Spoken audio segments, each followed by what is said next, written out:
Hi guys, it's me, just Lenison again, and I'll let you know a little secret about me. I like to read.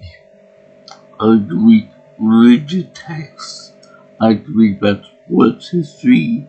I like to read about regular history. I like to read about a bunch of subjects. But there's one subject that I'm not really too fond of, and that'd be philosophy.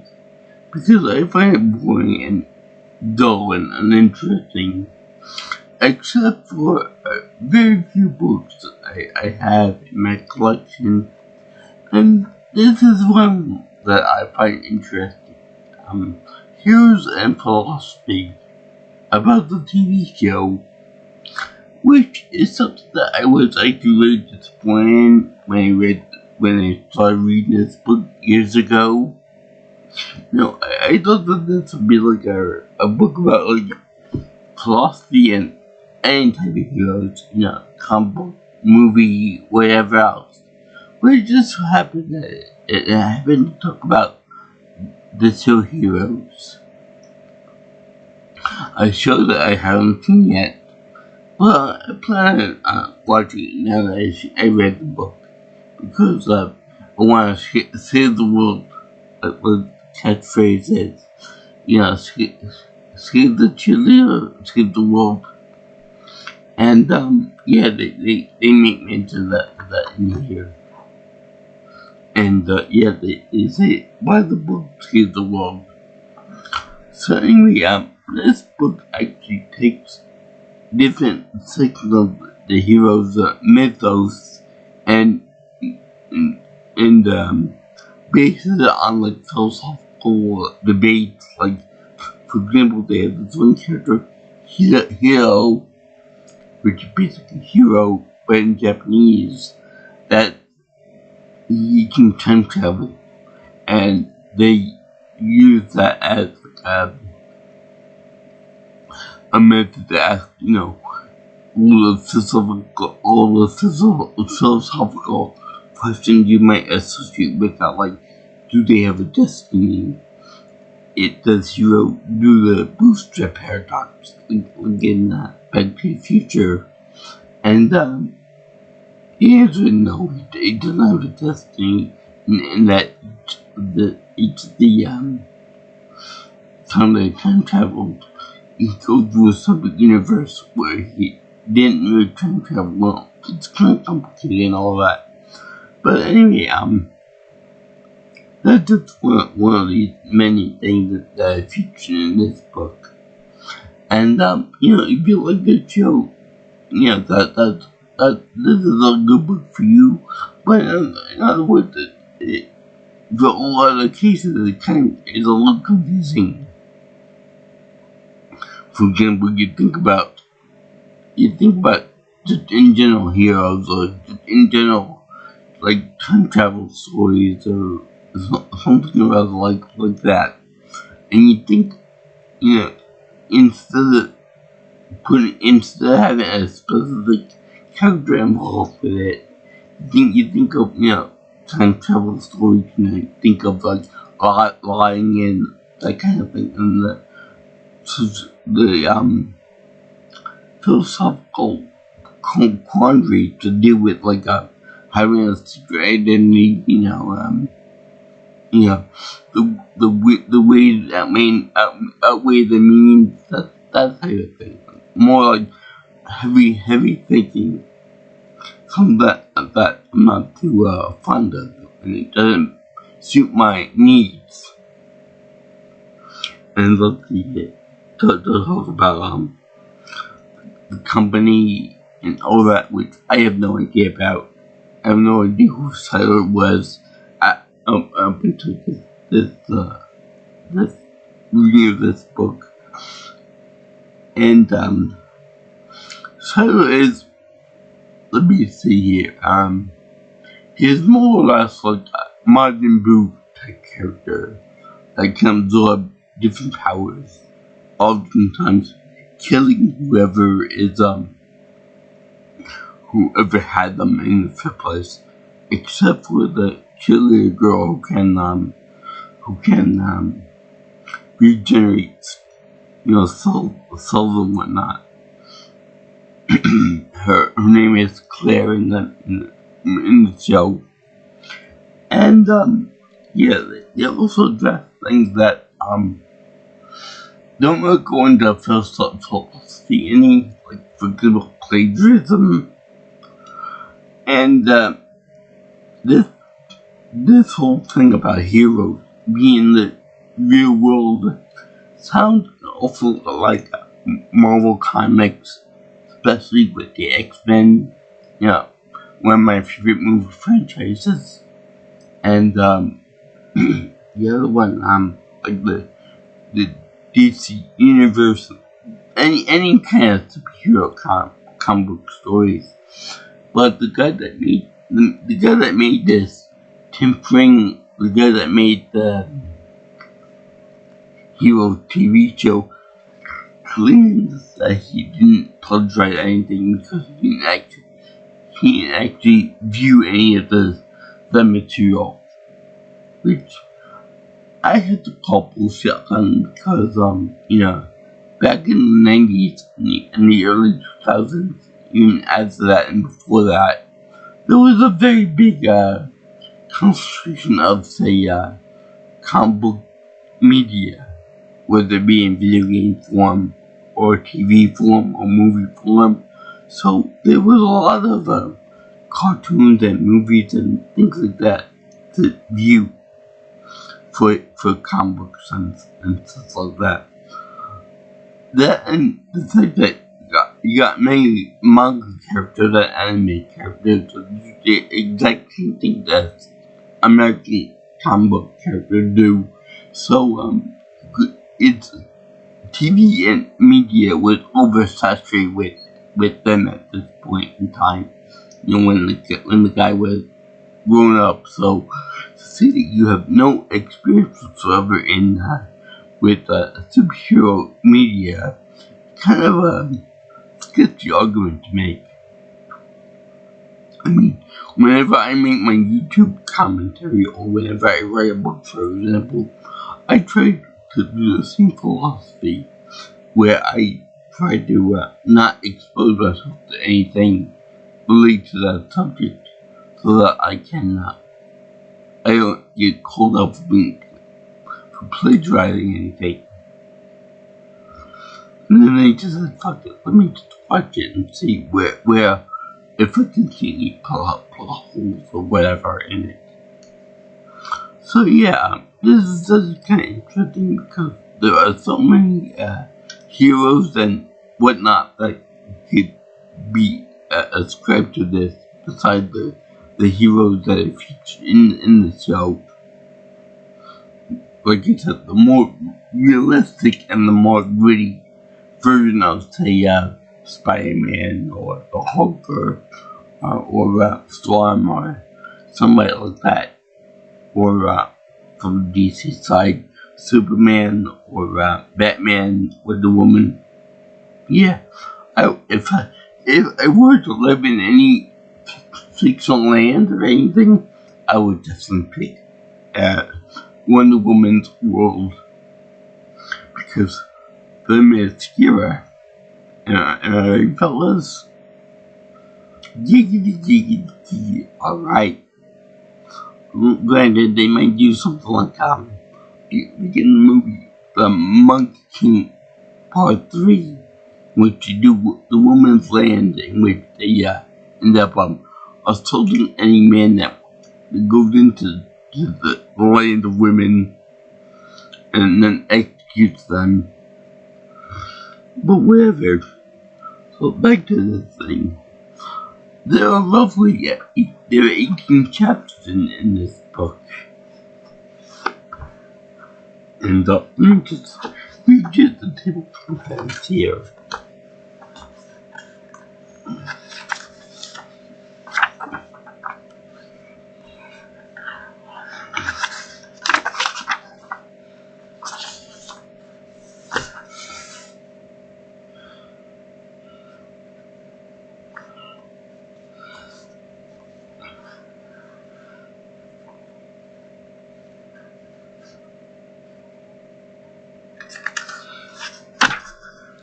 Okay. Section 1. Heroic obligations. Above the social contract, how superheroes break society. Number 2. Heroes' obligations and the ethics of saving the world. Okay. Number 3. Corporate keepers, moral dimensions of working for the company. Number 4. With great creativity comes great imitation. Problems of plagiarism and knowledge. Section 2. Superman, Samurai, and Invisible Man. I don't know whether it's because I have an affinity for Asian culture and Japanese culture in general, but this one's my favorite part. I think Hiro is my favorite character in the show. Oh wait, the only reason why I pronounce it that way is because Gundam Wing told me how to pronounce the word Hiro. Like Akira. Okay. Time and the Meaning of Life in Heroes in Nietzsche. Which, by the way, I read the book, Thus Spoke Zarathustra by Friedrich Nietzsche. Not for me. Hiro Nakamura, Bushido, and your archetypes. By the way, that used to be my nickname for OK Cupid, Bushido Warrior. So I forgot what happened, and I got to get rid of it. Plato on Gigi's Ring of Invisibility, the power of heroes and the value of virtue. Section number 3. Metaphysics, radiophysics, and heroic time travel. The foreknowledge of a painter and the fate of a hero.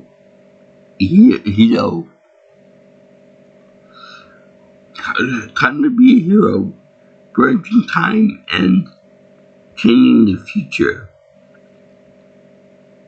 Heroes and the ethics of time travel. Does the present matter? No. The science of heroes, flying men, immortal samurai, and destroying the space-time continuum. Pseudoscience, scientific revolutions, and Dr. Chandra Suresh. Section 4. The Minds of Heroes. Pierre Petrelli, the Haitian, and the philosophical implications of memory loss. What was I reading? I forgot. Understanding other minds, philosophical foundations of heroes' mind-reading powers. Pierre Petrelli, the power empathy. And then the last section, villains, family, and lying. Are the heroes really good? Heroes and family organizations, heroes and family obligations. In the last chapter, concealing and lying is that any way for a hero to act. And they also put in the contributors as well as the index of all the powers and abilities from the TV show. And yes, I think that they go on about the whole time travel thing too long. But to be honest with you, this is basically a selection of essays by different people. So it's not just one author that wrote everything in the book, just a bunch of essays. 18 of them exactly. And like I said, the meta narrative about the plagiarism thing is actually pretty nice. And it also mentioned the Republic by Plato, a book I will not touch because that's a heavy, thick, philosophical book. I'm not going near that one. But, yeah. This book is actually pretty good. It'll get you thinking real heavy about certain subjects, like time travel, like society, and here's a good one for you that you don't answer in this book. Okay? Let's just say that there's a villain, there's a bad guy in real life with superpowers. And he's doing all of the evil things like taking people hostage, I don't know, killing kittens, eating puppies, that kind of thing. And, yeah, we'd be well good to create a superhero from science. That make him get magical serum and stuff like that, and make him fight the bad guys. Also, I have to ask, with this critical, the Haitian, isn't that kind of like a stab against everyone that is Haitian in America? Yeah, that's a real good question too. And of course, they refer to many other people like Immanuel Kant or Kant. They refer to Plato. They refer to Friedrich Nietzsche. And they refer to other old type of philosophers of the past. I think that they refer to Socrates. And it's very good making the contemporary with the old classical people. Let's see here, yeah. So, also, I think with this show, and now that I'm done with this, I can see it without any problems whatsoever. It actually features as the father of Hiro. It involves Mr.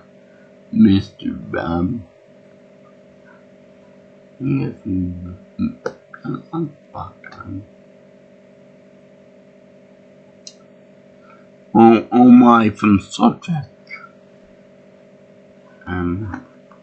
Mr. Zulu, George Takei, which unfortunately I missed when we had the convention, the New York City Comic Con. But anyway, if you're interested in the Heroes universe, I definitely recommend you buy this book. I'm gonna dive in this series. Probably be Family Guy. I like that show a lot. And I make lots of references to that show. Anyway,